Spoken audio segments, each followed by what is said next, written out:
여름철 습도가 높은 날 제습기를 틀어놓고 하루 종일 외출했다가 돌아오면 물통에 가득 찬 물을 보게 됩니다. 이 맑고 투명한 물을 보면서 한 번쯤 이런 생각 해보셨을 거예요. 이 물 마셔도 될까?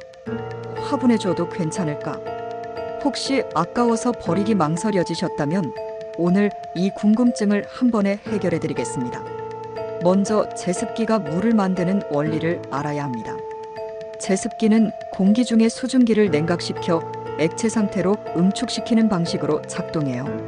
마치 차가운 음료수 캔 표면에 맺히는 물방울과 같은 원리죠.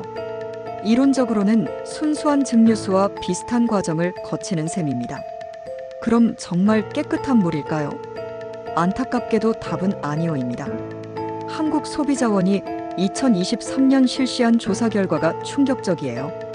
시중에서 사용 중인 제습기 20대의 물을 분석했더니 모든 제품에서 세균이 검출됐습니다. 그중 절반에서는 대장균까지 발견됐어요.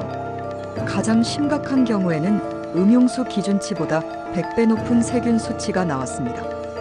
왜 이런 일이 벌어지는 걸까요? 첫 번째 이유는 공기 중의 오염물질 때문입니다. 제습기는 실내 공기를 빨아들여 물을 만드는데 이 공기에는 먼지, 세균, 곰팡이, 포자, 심지어 애완동물의 털과 비듬까지 섞여 있어요. 이 모든 것들이 물에 녹아들거나 달라붙게 됩니다. 특히 우리가 요리할 때 나오는 기름 입자나 담배 연기 같은 화학물질도 함께 응축돼요. 두 번째는 제습기 내부의 위생 상태입니다. 대부분의 사람들이 제습기 청소를 소홀히 하거든요. 물통은 가끔 씻어도 내부 코일이나 필터는 몇 달째 방치하는 경우가 많아요. 여기에 세균과 곰팡이가 번식하면서 물의 직접적인 오염원이 됩니다. 실제로 에어컨 청소업체에서 일하는 김민수 씨는 제습기 내부를 열어보면 정말 끔찍한 경우가 많다고 증언했어요. 그럼 이 물을 마시면 어떻게 될까요? 서울대학교 의과대학 감염내과 연구팀의 발표에 따르면 제습기 물을 섭취할 경우 급성 위장염이나 설사를 일으킬 수 있다고 해요. 면역력이 약한 어린이나 노인의 경우에는 더 심각한 감염 질환으로 이어질 위험도 있습니다.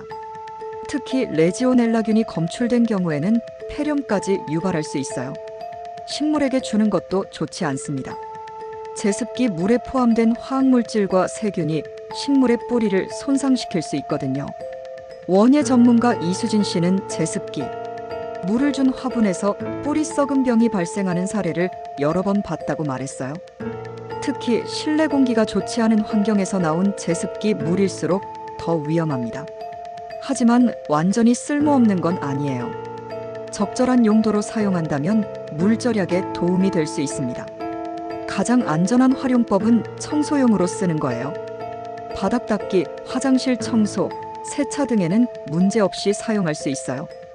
다만 피부에 직접 닿는 용도는 피하는 게 좋습니다.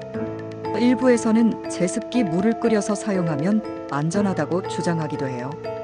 끓이면 세균은 죽일 수 있지만 화학물질이나 중금속은 제거되지 않습니다. 오히려 물이 증발하면서 오염물질 농도가 더 진해질 수 있어요. 따라서 끓여도 마시거나 요리에 사용하는 건 권하지 않습니다. 최근에는 제습기 물의 안전성에 대한 관심이 높아지면서 일부 제조업체들이 항균 필터나 UV 살균 장치가 달린 제품을 출시하고 있어요. 하지만 이런 기능이 있어도 완전히 안전하다고 보기는 어려워요. 여전히 공기 중의 화학물질은 걸러지지 않거든요. 제습기를 안전하게 사용하려면 정기적인 청소가 필수입니다. 물통은 매일 비우고 깨끗이 씻어야 하고 필터는 최소 한 달에 한 번은 교체해야 해요. 내부 코일 청소도 3개월마다 한 번씩은 해주는 게 좋습니다. 오늘의 핵심을 정리하면 이렇습니다. 첫째, 제습기 물에는 세균, 곰팡이, 화학물질 등 다양한 오염물질이 들어있어 음용이나 식물용으로 사용하기에는 위험합니다. 둘째, 청소용으로는 활용 가능하지만 피부 접촉은 피해야 해요. 셋째, 제습기의 정기적인 청소와 관리가 무엇보다 중요합니다. 결국 제습기 물은 아무리 맑아 보여도 우리가 생각하는 것만큼 깨끗하지 않다는 게 전문가들의 공통된 의견입니다. 물 아끼려다가 건강을 해치는 일이 없도록 주의해야겠어요. 여러분은 혹시 제습기 물을 다른 용도로 사용해 본 경험이 있으신가요? 아니면 제습기 청소는 얼마나 자주 하시나요? 댓글로 여러분의 경험을 공유해 주세요.